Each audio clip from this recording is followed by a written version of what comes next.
Bien, niños. Entonces vamos a iniciar con la clase de hoy día.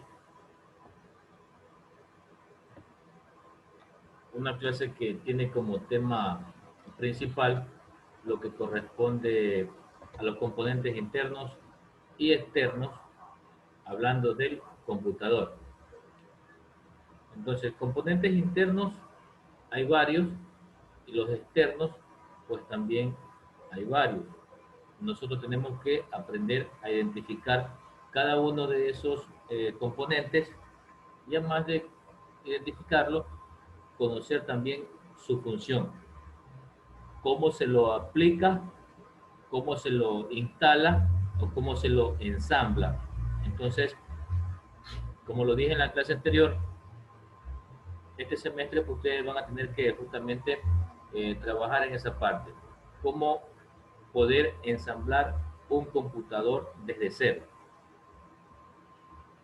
Entonces, si nos damos cuenta en la imagen que tenemos eh, proyectada, vamos a encontrar en este caso lo que es un case y por la parte externa vamos a encontrar ciertos componentes con su respectivo nombre para irlos identificando. Bien, entonces, lo que nosotros normalmente en el computador le llamamos CPU, que es justamente el gabinete, también como se lo conoce, o el contenedor. Ese case es el que va a permitir diferentes componentes internos se puedan instalar o ensamblar para que el computador pueda funcionar correctamente.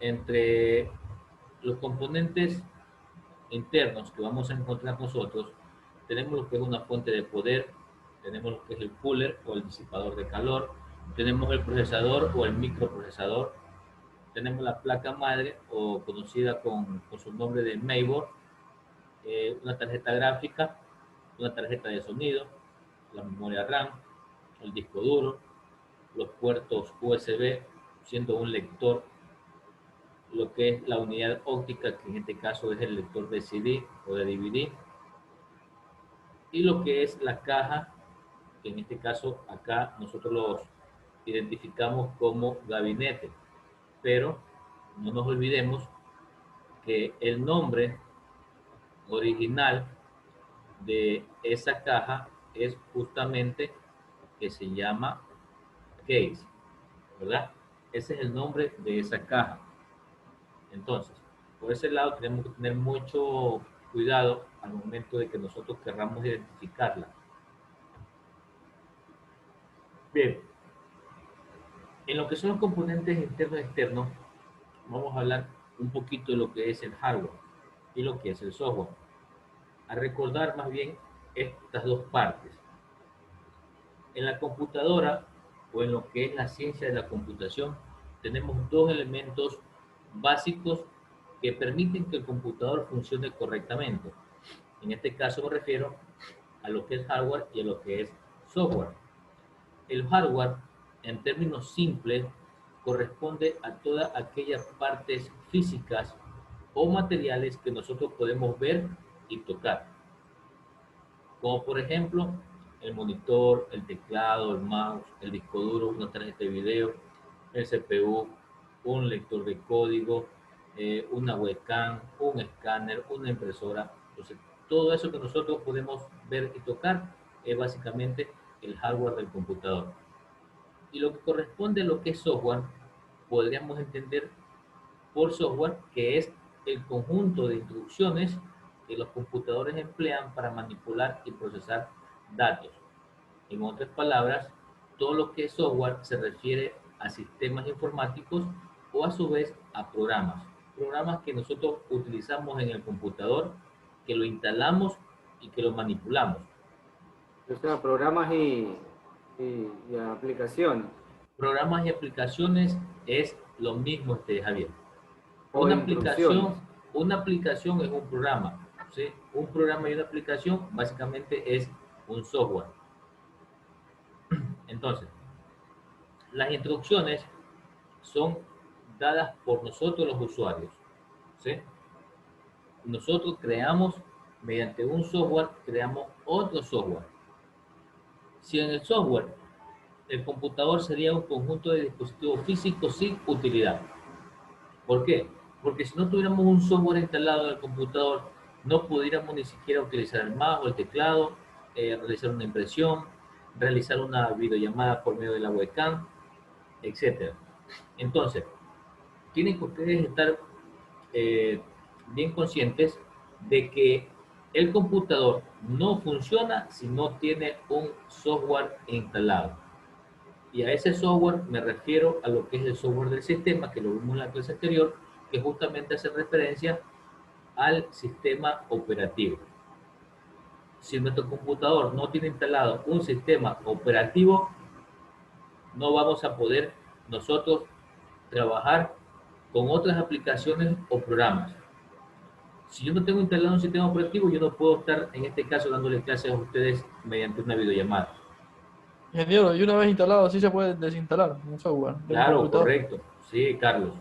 Si usted instaló en su computador un software, un programa, que solamente lo utilizó una semana, usted luego lo puede desinstalar.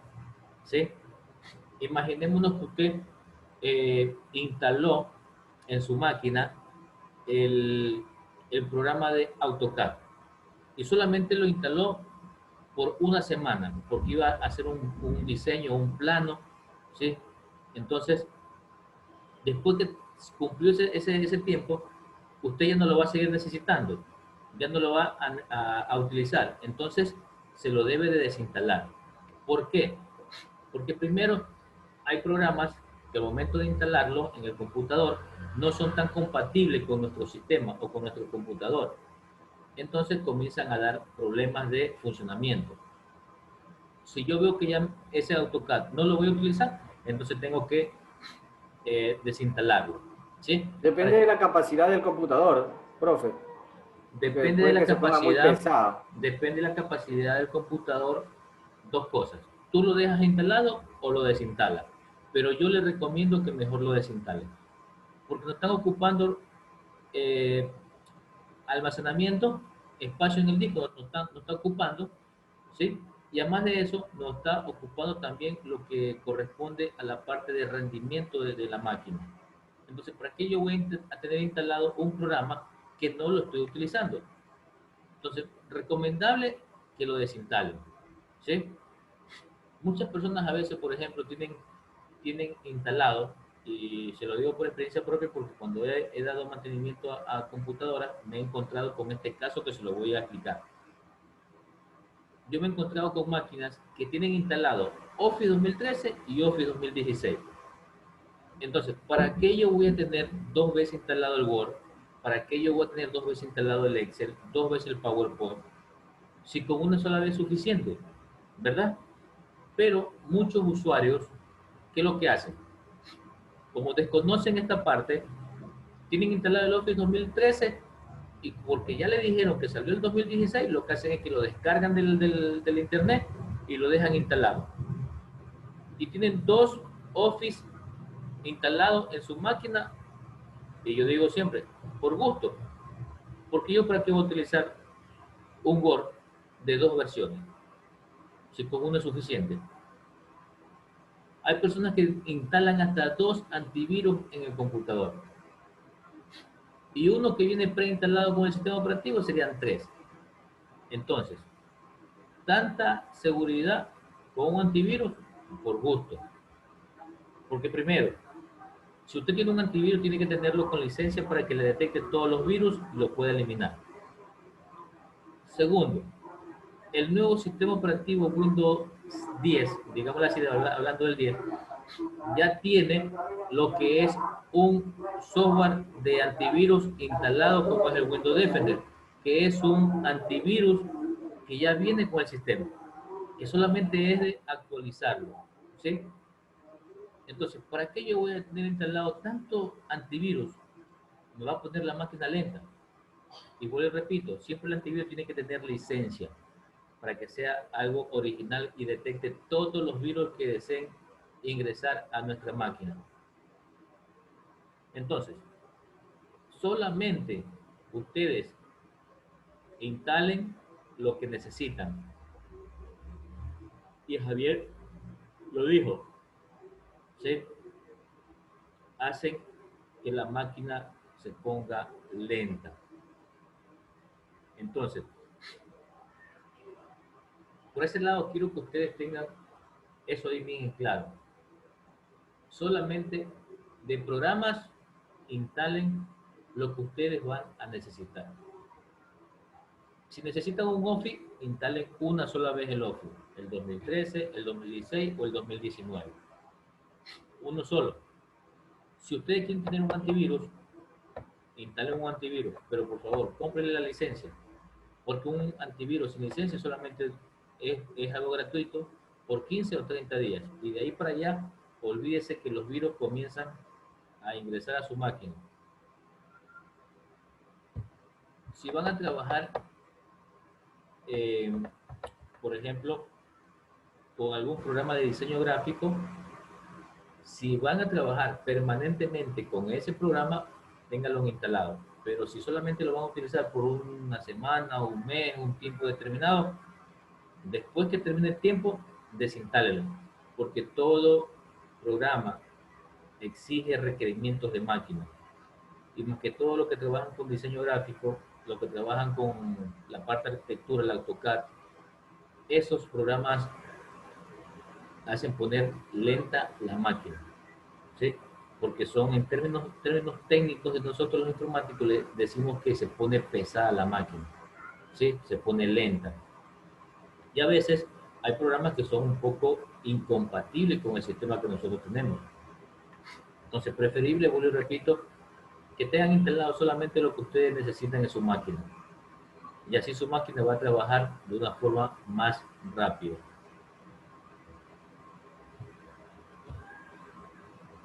Entonces, en el hardware y software, nosotros vamos a encontrar diferentes cosas. En el software, vamos a encontrar los componentes lógicos que se ejecutan en el hardware. ¿Cuáles son esos componentes lógicos que se ejecutan en el hardware? Primero, el sistema operativo. Segundo, el paquete básico de, por ejemplo, de un paquete de Office, el que estaba mencionando. Procesador de texto, planilla electrónica, presentación, programas de aplicación. Todo eso de allí es lo que yo tengo que tener en cuenta que mi hardware va a ejecutar, ¿sí?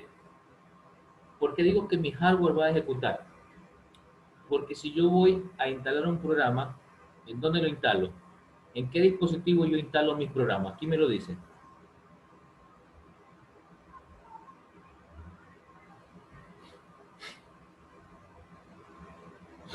¿Cómo dije?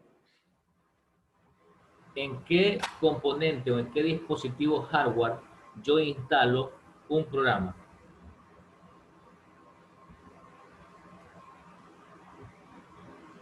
Esa era la memoria principal, ¿no? ¿Cuál es esa memoria principal? La memoria RAM, ¿no? No. No. Grabes en algo. Todo programa se instala en el disco duro, Ese ¿sí? disco duro.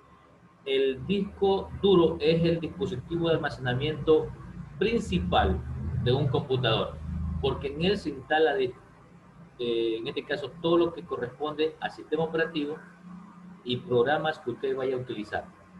Por eso aquí en el ejemplo tengo sistema operativo y tengo paquetes básicos, en este caso un procesador de texto, puede ser un hoja de cálculo de Excel, puede ser una presentación de PowerPoint, una planilla electrónica, una página web que yo ingrese, por ejemplo, la CNEL y quiera hacer mi pago virtual, programas de aplicación, entra un antivirus allí, ¿sí? Entra un programa puede ser de dibujo, de pintura, de música, de video. Entonces, esos son paquetes básicos de aplicaciones que trabajan con un hardware, ¿sí? Y básicamente todos los programas trabajan con un hardware, que es en este caso el computador y todos sus componentes físicos. En el hardware, ¿qué vamos a encontrar? Componentes físicos electromecánicos. ¿Cuáles serían esos? Lo que son los dispositivos de entrada, los dispositivos de salida, la unidad central de proceso, la memoria principal, la memoria secundaria. Al hablar de dispositivos de entrada, hay varios dispositivos de salida por lo consiguiente, pero unidad central de proceso solamente hay una. ¿Cuál es la unidad central de proceso del computador?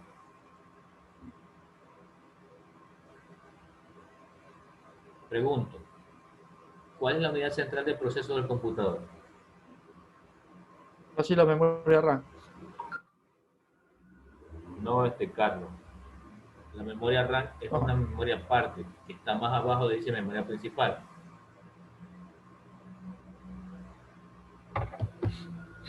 La unidad central de proceso del computador es el famoso CPU, o conocido como microprocesador, o también le dicen el cerebro del computador. ¿Sí? Esa es la unidad central de proceso del computador, el CPU, el microprocesador o el cerebro del computador, que vendría siendo lo mismo. La memoria principal, básicamente podemos decir que la memoria principal sería la memoria RAM en este caso, ¿sí? Y que una memoria secundaria podríamos decir que es, por ejemplo, la memoria ROM, o a su vez, a veces esta memoria principal nosotros le decimos que es el disco duro, porque es el dispositivo principal de almacenamiento. Y como una memoria secundaria, podríamos decir que en este caso sería la RAM, ¿sí? Que sería la RAM. Entonces, tenemos que tener bien claro esa partecita de ahí. ¿Cómo diferenciamos el software? Por sus aplicaciones. ¿Cómo diferenciamos el hardware? Por toda su parte física. Entonces, al hablar de hardware, todas las computadoras están formadas por una serie de componentes físicos, los cuales determinan un conjunto de capacidades del computador. Y esas capacidades justamente permiten que el computador funcione de forma correcta.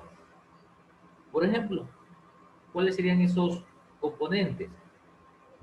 Tenemos al CPU, tenemos a la tarjeta madre, tenemos a la memoria RAM, tenemos a la memoria ROM, tenemos lo que es un disco duro y tenemos también lo que es una disquetera, que normalmente ya la disquetera no se la utiliza, ¿verdad? Tenemos lo que es el monitor o la pantalla, tenemos lo que es la tarjeta de video en este caso, y así tenemos otros componentes, ¿verdad? Que se identifican como parte hardware. Bien, entonces esto de acá, aquí nosotros estamos teniendo e identificando, miren, todo lo que es hardware, partes internas y partes externas. Por ejemplo, ¿cuáles serían las partes internas que están en este listado? El CPU, la tarjeta madre, la memoria RAM, la memoria ROM, el disco duro, la disquetera, ¿sí? La tarjeta de video. Esos serían dispositivos internos que encontramos dentro del case. Y el dispositivo externo que yo encontraría en este listado justamente sería el monitor, porque es algo que está afuera, ¿verdad? Algo que nos está proyectando una imagen, un texto, lo que es la pantalla. Entonces, el hardware es algo bien, también extenso, ¿sí? Porque nos tocaría identificar componentes internos y componentes externos. En el hardware, normalmente, vamos a encontrar el CPU, como se lo dije antes, que es la unidad central de proceso. En inglés, Central Process Unit, ¿sí? Y traducido al español, pues, unidad de procesamiento central o unidad central de proceso. Y también se le dice cerebro, ¿sí?, del computador. Así se le llama también a este dispositivo, en este caso el CPU. O también nosotros a veces lo reconocemos como microprocesador, ¿sí? El microprocesador. La memoria RAM, la memoria RAM, en inglés sería Read Only Memory, ¿sí? Read, que es de leer, eh, Only, que sería de lectura, y Memory, la M, que sería de Memory. Entonces sería Read Only Memory, memoria de solo lectura, ¿sí? Eso significa la memoria RAM. Esa memoria RAM nosotros la vamos a encontrar como especie de un chip que se encuentra pegado a lo que es la tarjeta madre o el mainboard. Este chip es el que me permite tener configurado el sistema del computador, ¿sí? Si yo no configuro este chip o esta memoria RAM, entonces cuando yo encienda o eche a andar el computador, la fecha, la hora, van a salir distorsionadas. ¿Estamos? Entonces, por eso esta memoria ROM también se la conoce como el ROM BIOS. El BIOS, como se lo dije en la clase anterior, es el Basic Input Output System, sistema básico de entrada y salida. El BIOS o la memoria ROM es la que me mantiene la configuración del computador. ¿Cuál es esa configuración? Que el computador arranque con el disco duro, que se mantenga la fecha, que se mantenga la hora y que todos los componentes que están conectados al computador sean reconocidos en el momento que el computador está encendiendo, ¿sí? A diferencia de la memoria RAM, que la memoria RAM normalmente en inglés sería Random Access Memory. Esta memoria RAM es como una tarjetita, ¿sí?, que tiene unos chips pegados a esa tarjeta donde me va a estar almacenando información de forma temporal. Entonces, vuelvo y repito, RAM significa Random Access Memory. En español, memoria de acceso aleatoria, ¿sí? O a veces también se le suele conocer como una memoria no volátil, ¿sí? ¿Qué quiere decir no volátil? Que es una memoria que solamente va a estar funcionando cuando el computador está en funcionamiento. O también se le dice a la memoria RAM que es una memoria temporal, que solamente almacena información cuando el computador está en funcionamiento, ¿sí? Entonces, acá nos dice información que se maneja en el momento, ¿sí? Solamente cuando el computador está encendido, esta memoria está trabajando, está funcionando. De una vez que el computador se apaga, automáticamente desaparece todo lo que esté en esa memoria, ¿sí? La memoria secundaria, acá nos dice de discos magnéticos y ópticos, o también lo que son las cintas magnéticas. En este caso, discos magnéticos, disco duro. Los ópticos, el CD-ROM o el CD-DVD. Y las cintas, en este caso, no sé si ustedes hayan tenido la oportunidad, hayan tenido esa facilidad de haber Es manipulado la, lo son que, las por cintas, profe, ejemplo, que... la cinta de los cassettes. Los cassettes de los VHS que antes se veía película o se grababa algún evento o los cassettes de música, ¿sí?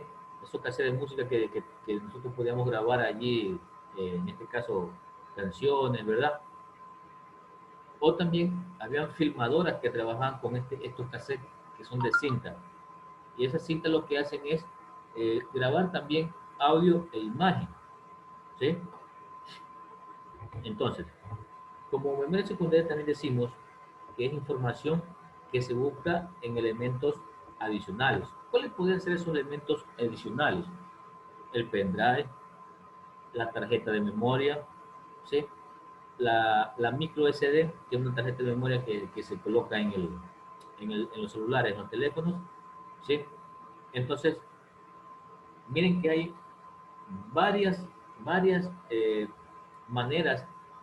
de nosotros poder conocer, analizar, entender lo que son los componentes hardware, en este caso, del computador. Los dispositivos de entrada, su palabra lo dice, entrada, ¿sí? Permite la entrada de información al computador. Entonces, tenemos aquí ingreso de información. ¿Por medio de qué nosotros podemos ingresar información al computador? ¿Por medio de qué? Yo ingreso información al computador. Ustedes lo saben. Primero, lo que es el teclado, ¿sí? El teclado es un dispositivo de entrada que me permite ingresar información. También, por ejemplo, el mouse, ¿sí?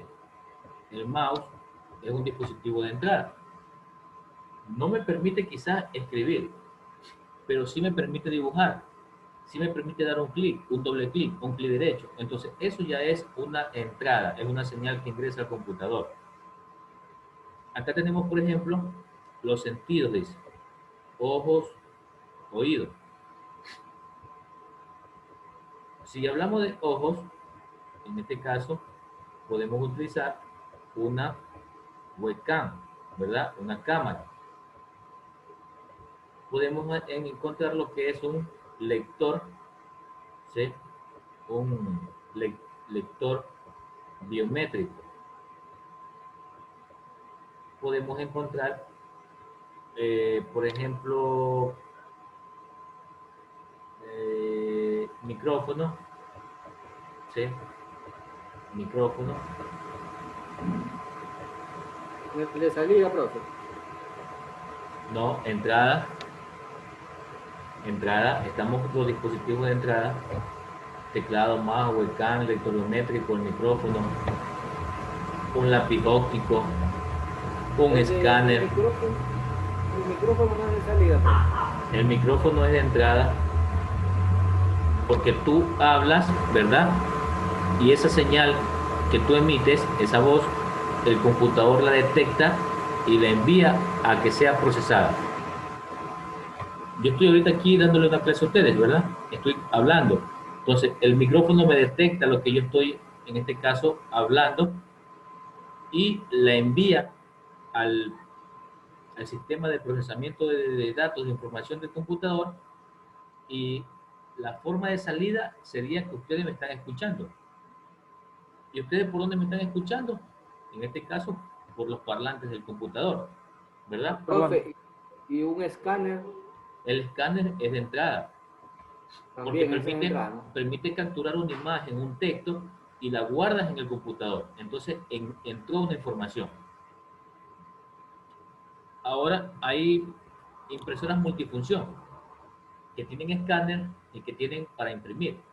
Entonces, ese dispositivo hace la doble función de entrada y salida. Entonces, con los dispositivos de salida, en este caso, tenemos que son los que entregan información. ¿Cuáles son esos dispositivos de salida que nos entregan información? La pantalla o monitor, los parlantes, ¿verdad? Un proyector, una impresora. Ellos nos están entregando información, sea visual, sea auditiva o sea física impresa en un papel, ¿verdad? Que se reconoce por los gestos y voz. Voz, ¿por dónde sale la voz? Por los parlantes, ¿verdad? ¿Por dónde están saliendo los gestos? Por la pantalla. Entonces yo aquí ahorita en su clase, yo estoy, por ejemplo, moviendo las manos, muevo la cabeza, ¿verdad? Entonces todo esto ¿Ustedes por dónde lo están viendo? Por la pantalla. Entonces, allí nosotros tenemos básicamente lo que es los dispositivos de salida, ¿sí? Entrada, lo que ingresa la información, y salida, lo que permiten sacar información. Y, ingeniero, un signo TEC no es un dispositivo de entrada. Perdón, Carlos. Pero sí, Signotec también es de Sin entrada. Signotec para firmar. Signotec. Esas son ¿cómo es? Las que utilizan los lápices ópticos. Para, sí, Claro, el lápiz óptico es un dispositivo de entrada, porque ellos utilizan una tableta digital, donde tú escribes, donde tú firmas, y automáticamente todo lo que estás haciendo allí lo estás enviando al computador. Como dice, estás enviando o estás ingresando esa información al computador, ¿sí? Por ejemplo, un lector de barra de código es un dispositivo de entrada. Lo que utilizan normalmente lo utilizan en los supermercados, ¿verdad? Ese lector lee la barra de código que está en el producto, y automáticamente en pantalla se muestra la descripción de ese producto.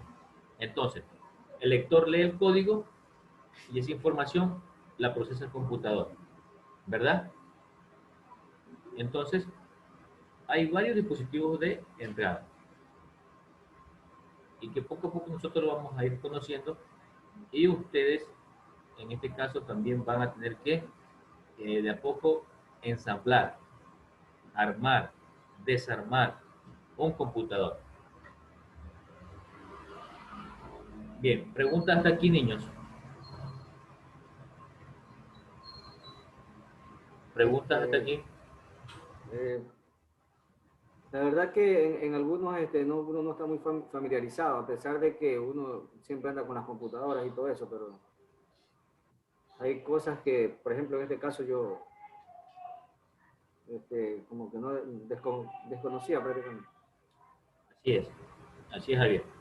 Pero de a poco vamos a ir conociendo, y cuando se llegue el momento de hacer la práctica, pues yo ruego a Dios que esto pase rápido, y que ustedes puedan ir a clase presencial para hacer la práctica, para que uno por uno me arme un computador desde cero, porque ese es el objetivo de esta asignatura, que ustedes sepan ensamblar un computador.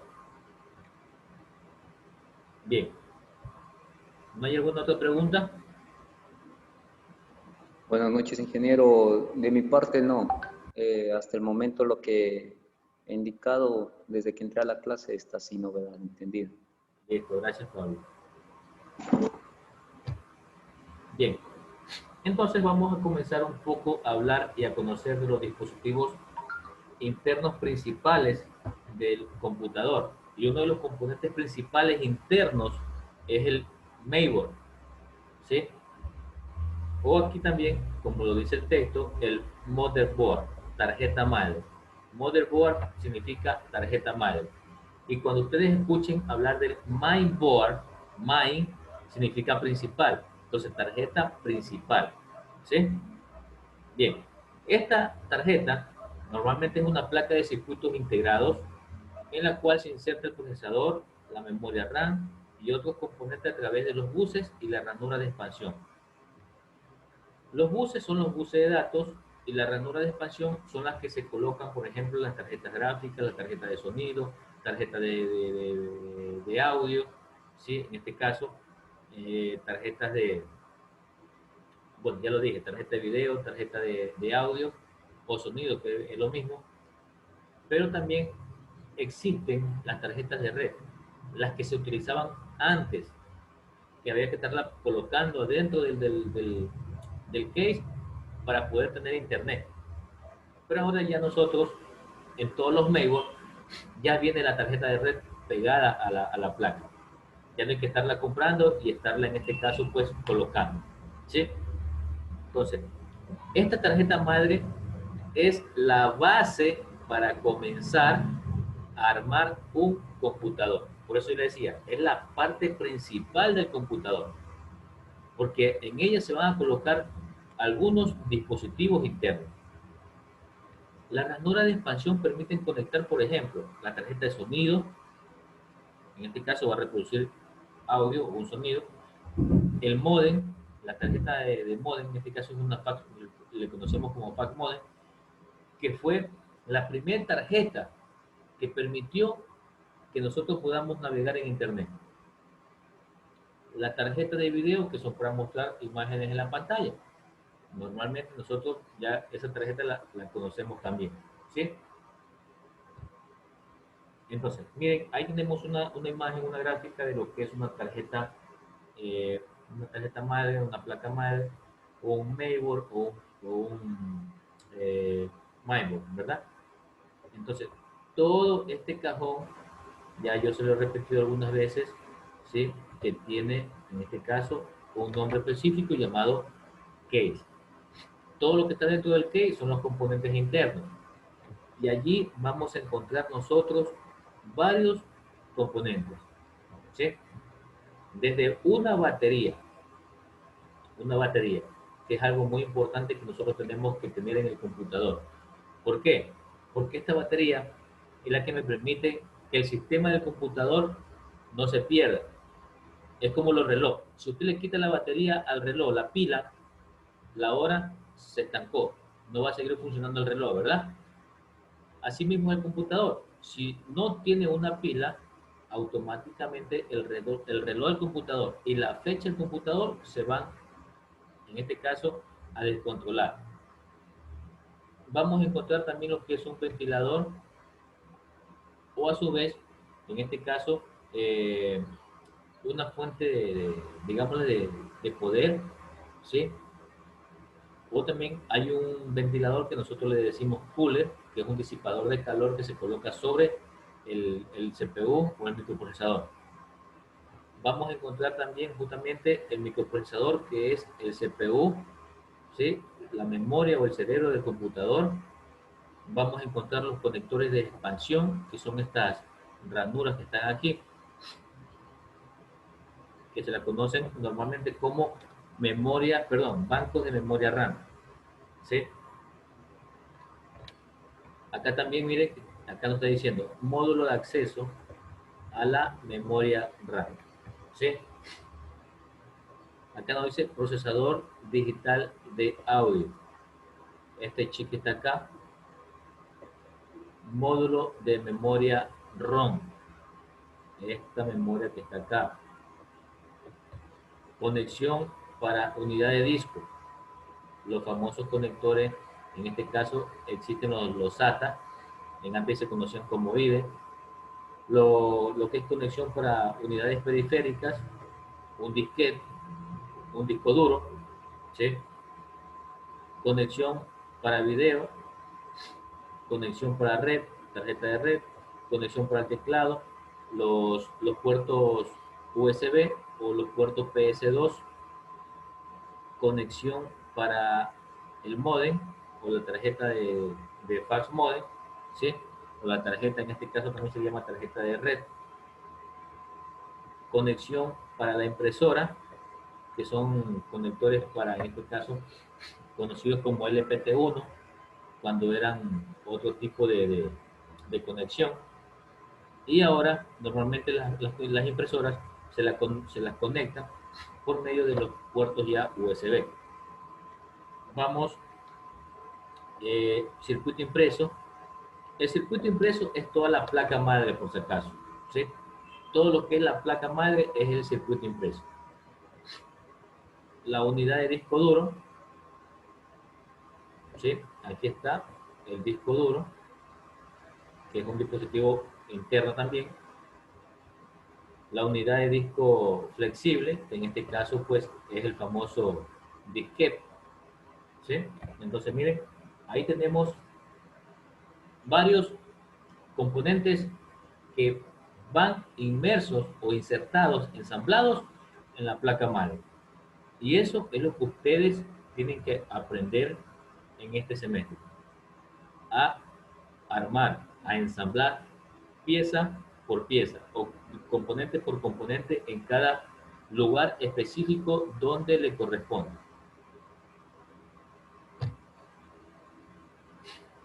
Almacenamiento, memoria. Las unidades de memoria, en este caso, trabajan por su capacidad de almacenamiento. El bit o el bits fue la primer capacidad o tipo de almacenamiento con el que trabajó el computador. Este bit normalmente trabaja con 1 o 0 en lo que es el código binario, ¿sí? Y eso lo expliqué yo también en la clase anterior, el código binario, ¿sí? Entonces, el computador lee solamente 1 y 0, ceros y 1. Y la combinación de ellos transforman un código y ese código va a permitir que el computador lea una letra, un número, un símbolo, y eso es lo que permite que nosotros podamos ver en pantalla ya como palabras, como letras, como cantidades numéricas. El byte tiene aproximadamente 8 bits, y 8 bits significan que es un carácter, ¿sí? 8 bits en el computador es un carácter. Eso sí, ténganlo ustedes bien en claro, por favor, ¿sí? Y un carácter no es más que una letra, no es más que un número y no es más que un símbolo, ¿sí? Por ejemplo, un carácter es un punto, un carácter es la letra A, un carácter es el número 5, un carácter es el signo de arroba, ¿verdad? Entonces, básicamente 8 bits se transforman en un byte y que un byte es un carácter. Y un carácter es una letra, un número o un símbolo o un signo. Un kilobyte, normalmente representado por KB, equivale a 1024 bytes. ¿Sí? 1024 bytes. Un megabyte equivale, en este caso, a 1024 kilobytes. Un gigabyte equivale a 1024 megabytes. Y un terabyte equivale a 1024 gigabytes. ¿Sí se dan cuenta cómo se va haciendo el orden? ¿Sí? Bit, byte, kilobyte, megabyte, gigabyte, terabyte. Y ya existe otros tipos de almacenamiento que nosotros quizás no conocemos, ¿sí? Existe el petabyte, ¿sí? El petabyte, existe el exabyte, ¿sí? Y así hay un sinnúmero todavía más de medidas de almacenamiento que maneja el computador. Nosotros recién estamos aquí en terabyte. En otros países ya están en petabyte, en exabyte, en hectabyte, ¿sí? Ya van más arriba todavía. Ellos utilizan disco duro de más almacenamiento. Nosotros recién estamos en terabyte. Recién. Bien. Entonces, eso con lo que respecta al almacenamiento de memoria, ¿sí?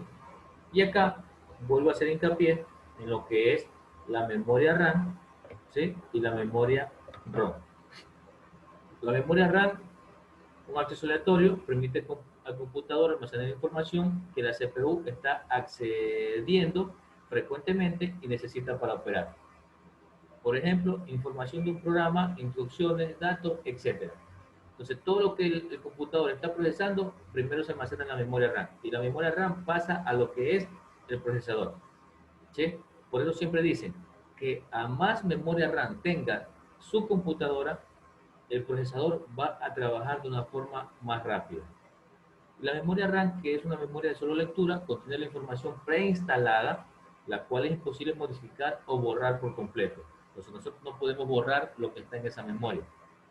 Podemos sí modificarla, porque podemos entrar al BIOS, a la memoria ROM, y modificar la fecha, la hora, la configuración de cómo quiero que arranque la máquina, que si primero quiero que lea la memoria, por ejemplo, el pendrive, y después lea el disco duro, o que primero lea el CD-ROM y después lea el disco duro, cosas así, que eso más adelante lo vamos a tener que aprender. Esta memoria RAM es la información que indica los procesos básicos que debe ejecutar el computador, ¿sí? Antes de ejecutar cualquier programa. ¿Por qué dice antes de ejecutar cualquier programa? Porque cuando uno enciende el computador, lo primero que comienza a trabajar, ¿sí?, es esta memoria ROM, porque ella me va a detectar todo lo que esté conectado al computador primero. Y una vez que los encuentra, automáticamente arranca el sistema operativo. Las partes de un computador, en este caso, hay una memoria que se llama memoria caché. Esa unidad pequeña de memoria ultra rápida, ¿sí?, en la que se almacena información a la que se ha accedido recientemente o a la que se accede con frecuencia, lo que evita que el microprocesador tenga que recuperar esta información en circuitos de memoria más lentos. Entonces, esta memoria caché, todos los computadores la tienen. Ayudan, ¿sí?, ayudan bastante al microprocesador. Acá tenemos lo que es el disco duro, que también es un dispositivo de almacenamiento, o también se le llamaba memoria, ¿sí? El disco duro normalmente se le llama memoria secundaria, ¿sí? ¿Por qué? Porque son discos que uno los puede colocar internamente y también se los puede extraer para colocarlo en otra máquina, ¿sí? Entonces son todas las unidades de disco que el computador puede tener instalado. Entonces, el disco duro normalmente, acá tenemos un disco duro de 40 megabytes, que ya es mínimo, un disco duro de 20 gigabytes, que también ya es mínimo, un disco duro de 100 gigabytes, que también ya es algo mínimo, ¿sí? ¿Por qué? Porque nosotros ya estamos utilizando discos duros de 1 terabyte, ¿sí? Y 1 terabyte, lo dije que equivale a 1000 gigabytes, ¿sí? La unidad de disco flexible, en este caso el disquete, esos disquetes ya no se lo utilizan, pero para que ustedes conozcan, había de tamaño 5 cuartos y 3,5. La de 5 cuartos tenía una capacidad de 1.2 megabytes y la capacidad de 3,5 tenía 1.44 megabytes, que cuando recién salió el computador, claro que era bastante, pero ya ahora ya no es absolutamente nada.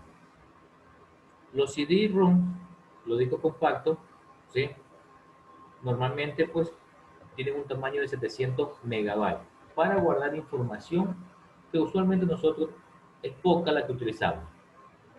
Tenemos el DVD, que estos CD son CD-DVD que tienen una capacidad de almacenamiento de 4.7 a 17 gigabytes.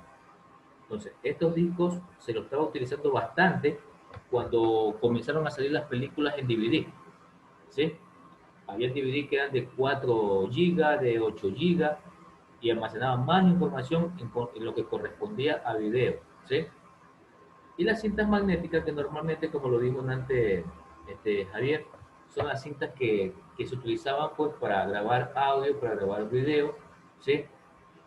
Y que fue muy utilizado también en ese tiempo, pero ya también ahora ya no la utilizamos para nada, ¿sí? Y la unidad central de proceso, o CPU, que es un chip que viene en la tarjeta madre, ¿sí? Grandes computadores como los mainframe usan CPU más poderosos e incluso varios CPU dentro del mismo computador. Nosotros solamente utilizamos un solo CPU en nuestro computador. En otras partes existen computadores que tienen 2, 3, 4, 5 procesadores. ¿Por qué? Porque son empresas grandes que procesan bastante información. Entonces ahí ya ellos utilizan unos supercomputadores, ¿sí? Su capacidad se indica por modelo. Estos son modelos, en este caso, de microprocesadores, ¿sí?, o de CPU. Estos fueron los primeritos que salieron cuando en el tiempo de de más o menos del año 90, 92, utilizaban este tipo de procesadores. Hasta el año 95, 98, más o menos por ahí, y creo que hasta el 2000 utilizaban lo que era el Intel Pentium 4 y lo que era el AMD Athlon. Entonces ya estos microprocesadores en la actualidad ya también no existen, ¿sí? Y ahora es puro Core i3, Core i5, Core i7, el Core i9 que ya está, ¿sí? El AMD Ryzen, en fin, hay un sinnúmero de microprocesadores ya actualizados. Bien, niños. Y para terminar, el CPU tiene un reloj interno cuya velocidad se mide en Hz. Ustedes cuando vean publicidad de que venden computadores, y ahí le va a decir Core i3, ¿verdad? De 3.5 GHz. Esa es la frecuencia, la velocidad del microprocesador. Lo que determina la velocidad de procesamiento. ¿Sí? Bien. ¿Alguna pregunta hasta ahí, niños? No hemos pasado del tiempo, pero porque iniciamos un poquito tarde. No, ingeniero, de mi parte sí está entendible hasta el momento. Ok, niños. Entonces, vamos a quedar hasta allí, hasta la siguiente clase, el próximo día lunes. En estos días, por favor, revisen el aula virtual porque van a estar unas actividades allí en el aula virtual para que ustedes lo vayan desarrollando poco a poco.